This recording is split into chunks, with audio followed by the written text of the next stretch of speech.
Olá! Na aula de hoje nós falaremos sobre as principais manifestações simbolistas em Portugal e no Brasil. O simbolismo, assim como o naturalismo, realismo e parnasianismo, também foi um movimento literário do final do século XIX.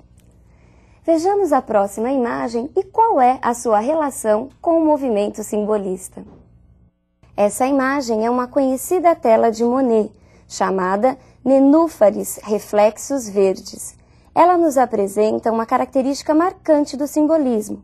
Repare que não há uma definição da imagem. O que vemos são apenas contornos. Monet apenas sugere o que pode ser a realidade. Nesse momento, ao contrário do realismo, não há uma preocupação com a representação fiel da realidade. A arte preocupa-se apenas com a sugestão. E o simbolismo é isso. Simbolismo é sugestão. Ao contrário do realismo, que buscava mostrar a realidade tal qual ela se apresentava, o simbolismo ele busca uma volta, um retorno ao mundo interior, ao espiritualismo, ao misticismo. É a volta do subjetivismo, com uma certa aproximação com o romantismo, mas ele se difere do romantismo no sentido de ter uma subjetividade mais profunda. Ele busca a essência do ser, ele busca a espiritualidade e mostra sensações que às vezes a própria lógica desconhece. Vejamos agora as principais características do simbolismo. Espiritualismo e misticismo. O espiritualismo e o misticismo, eles trazem o quê? O homem simbolista, o autor simbolista, estava muito próximo da religião. É muito frequente nos textos nós encontrarmos uma distinção corpo e alma e uma sublimação. E o que vem a ser isso? O homem precisava se livrar da carne, uma mortificação da carne, para conseguir a libertação da alma. Vejamos a próxima característica. Sugestão.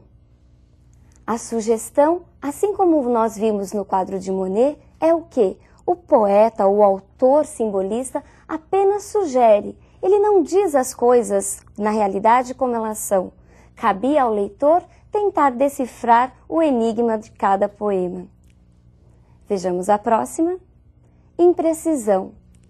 Aliada à característica da sugestão, nós encontramos textos vagos, imprecisos. Nada é declarado, tudo é sugerido, tudo é vago. Vejamos a próxima. Sinestesia. Os textos simbolistas são carregados de sinestesias. E o que era a sinestesia?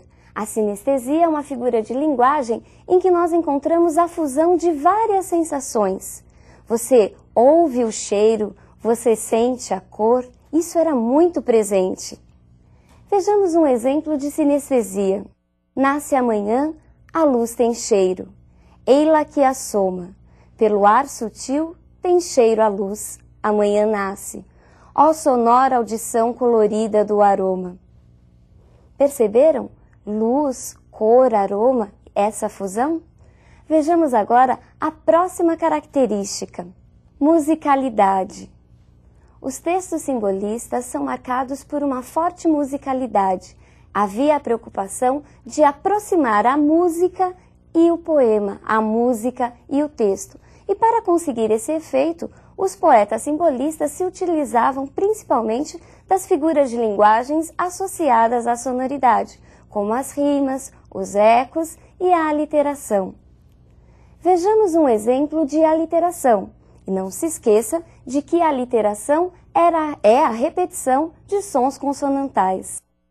E as cantinelas de serenos sons amenos fogem fluidas fluindo a fina flor dos fenos.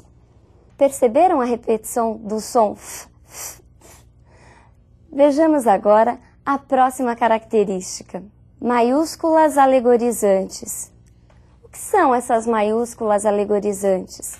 As maiúsculas alegorizantes eram o quê? A utilização de letras maiúsculas no meio dos versos, sem que houvesse nenhuma explicação lógico-gramatical para esse uso. O poeta as usava buscando justamente destacar algumas palavras. Vejamos um exemplo. Indefiníveis músicas supremas, harmonias da cor e do perfume, horas do ocaso, trêmulas extremas, réquiem do sol que da dor da luz resume. Procure agora identificar no próximo texto essas características. Antes de tudo a música, preza, portanto ímpar, só cabe usar o que é mais vago e solúvel no ar, sem nada em si que pousa ou que pesa. Pesar palavras será preciso, mas como algum desdém pela pinça, nada melhor do que a canção cinza, onde o indeciso se une ao preciso. Pois a nuance é que leva a palma, nada de cor, somente a nuance, nuance só que nos afiance, o sonho ao sonho e a flauta na alma. Que teu verso seja aventura, esparsa ao ardegoar da manhã, que enchem de aroma o tino e a hortelã, e todo o resto é literatura. Percebeu a musicalidade, a vaguidão, a imprecisão? Pois então, são as características que marcam o simbolismo. O simbolismo em Portugal tem início em 1890 com a publicação do poema O Aristos, de Eugênio de Castro. O Aristos é um termo grego que significa diálogo íntimo, um diálogo amoroso, bem próprio do período, não acha? Vejamos agora quais são os principais autores simbolistas portugueses: Eugênio de Castro, Antônio Nobre e Camilo Peçanha. Eugênio de Castro se destaca por ter sido o introdutor do simbolismo em Portugal. Suas obras não merecem tanto destaque assim. Já Antônio Nobre, autor de um único livro, ele apresenta apenas características mais superficiais. Ele mostra o sentimentalismo, uma forte subjetividade, mas marcado por muita musicalidade. A grande figura realmente desse período é Camilo Peçanha. Camilo Peçanha não é só o maior representante do simbolismo português, como também é considerado o autor que mais influenciou os modernistas de Portugal. Seus textos são marcados por uma linguagem clara e precisa, e ele se utiliza, em vários de seus textos, do tema da fugacidade da vida, do passar das águas, dos naufrágios, dos rios. Vejamos agora um de seus textos em que esse passar da vida nos mostra um certo tom pessimista. Passou o outono já torna o frio, o outono de seu riso magoado, auge do inverno, oblíquo sol gelado, o sol e as águas límpidas do rio, as águas claras do rio, águas do rio, fugindo sob meu olhar cansado. Para onde me levais, meu vão cuidado? Aonde vais, meu coração vazio? Vejamos agora quando tem início o simbolismo em terras brasileiras. Vejamos as capas dos principais dos livros introdutores do movimento em nossas terras. No Brasil, o simbolismo tem início em 1893 com a publicação de Missal, textos em prosa, e Broquéis, poesias, de Cruz e Souza. Missal é o nome de um livro que contém orações utilizadas nas missas, e Broquéis vem de broquel, tipo de um escudo espartano, numa aproximação com o parnasianismo e seu gosto por objetos antigos. O simbolismo, ele não foi um movimento muito divulgado no Brasil, ele ficou meio à parte à literatura oficial. Nesse momento, os leitores ainda estavam muito presos às tendências, à influência da poesia parnasiana. Vejamos agora quais são os principais representantes do simbolismo no Brasil. Cruz e Souza e Alfonso de Guimarães. Cruz e Souza não é só o maior representante do simbolismo brasileiro, mas também um dos maiores representantes do simbolismo mundial. Cruz e Souza era conhecido como Cisne Negro ou também como Dante Negro. A sua dor, o seu sofrimento de homem negro, acabou fazendo com que ele extrapolasse, partindo do particular para o universal, Cruz e Souza fala da dor e do sentimento de todo ser humano. Uma característica marcante de seus textos é a frequente recorrência à cor branca.